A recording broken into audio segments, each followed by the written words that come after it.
بہت وقت پہلے کی بات ہے، ایک چھوٹے سے گاؤں میں زید نام کا ایک نہایت نیک اور محنتی نوجوان رہتا تھا۔ زید کا صرف ایک ہی خواب تھا، وہ اپنی بوڑھی اور بیمار ماں کو حج کے سفر پر لے جانا چاہتا تھا۔ اس مقصد کے لیے اس نے برسوں تک دن رات محنت کی اور ایک ایک سکہ جمع کیا تھا۔ جب سفر کے لیے کافی رقم جمع ہو گئی تو زید نے اپنی ماں کے آرام کے لیے ایک مضبوط اونٹ خریدا، ضروری سامان باندھا اور اللہ کا نام لے کر بڑے شہر کی طرف روانہ ہو گیا جہاں سے حج کا قافلہ نکلنے والا تھا۔ سفر بہت لمبا تھا، 2 دن اور 2 رات مسلسل چلنے کے بعد زید ایک گھنے جنگل کے قریب پہنچا۔ دوپہر کی تیز دھوپ تھی۔ زید نے سوچا کہ کیوں نہ کسی درخت کے سائے میں تھوڑی دیر آرام کر لیا جائے۔ اس نے اونٹ کو ایک درخت سے باندھا، اپنی پوٹلی جس میں اس کی پوری زندگی کی کمائی اور حج کے پیسے تھے سر کے نیچے رکھی اور آنکھیں بند کر لی۔ ادھیائے 2 امتحان کی گھڑی۔ لیکن کی وجہ سے زید کو گہری نیند آ گئی۔ جب 2 گھنٹے بعد اس کی آنکھ کھلی تو سورج غروب ہونے کے قریب تھا۔ زید گھبرا کر اٹھا۔ اس نے دیکھا کہ سامنے نہ اس کا اونٹ تھا اور نہ ہی اس کے سر کے نیچے وہ پوٹلی تھی۔ کوئی چور اس کا سب کچھ چورا کر لے جا چکا تھا۔ زید کے پیروں تلے زمین نکل گئی۔ وہ دیوانوں کی طرح ادھر ادھر بھاگا، جھاڑیوں میں تلاش کیا، آوازیں لگائیں، لیکن وہاں خاموشی کے سوا کچھ نہ تھا۔ زید زمین پر بیٹھ گیا اور اس کی آنکھوں سے آنسو بہنے لگے۔ یا اللہ، یہ میری ساری زندگی کی کمائی تھی، یہ میری بوڑھی ماں کا خواب تھا۔ میں نے کبھی کسی کا برا نہیں کیا، پھر میرے ساتھ ایسا کیوں ہوا؟ یا اللہ، یہ میری پوری زندگی کی کمائی تھی، یہ میری بوڑھی ماں کا خواب تھا۔ میں نے کبھی کسی کا برا نہیں کیا، پھر میرے ساتھ ایسا کیوں ہوا؟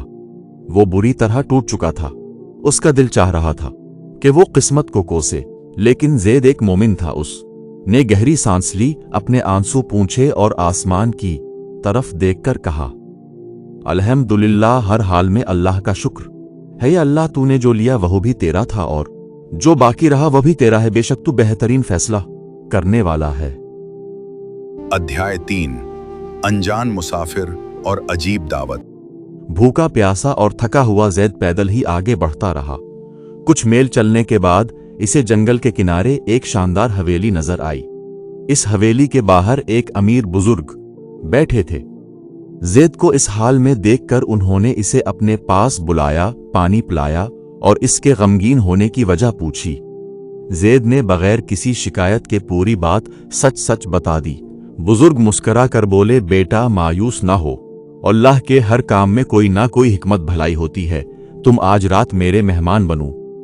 رات کے کھانے کی میز پر طرح طرح کے پکوان تھے، لیکن زید کا دل اپنی ماں اور کھوئے ہوئے پیسوں میں اٹکا ہوا تھا۔ اسی وقت اس بزرگ نے زید سے کہا، زید کیا تم جانتے ہو کہ آج صبح اس علاقے میں کیا ہوا تھا؟ زید نے سر ہلا کر کہا، نہیں جناب۔ بزرگ نے کہا، آج صبح ڈاکوؤں کے ایک بہت بڑے گروہ نے اس راستے پر حملہ کیا تھا جس سے حج کا مرکزی قافلہ گزرنے والا تھا۔ انہوں نے نہ صرف لوگوں کا مال لوٹا بلکہ کئی افراد کو نقصان بھی پہنچایا۔ اگر تمہارا اونٹ اور پیسے چوری نہ ہوتے تو تم بالکل اسی وقت اسی راستے پر ہوتے، اور اللہ نے تمہاری معمولی رقم اور اونٹ کے بدلے تمہاری اور تمہاری ماں کی جان بچا لی۔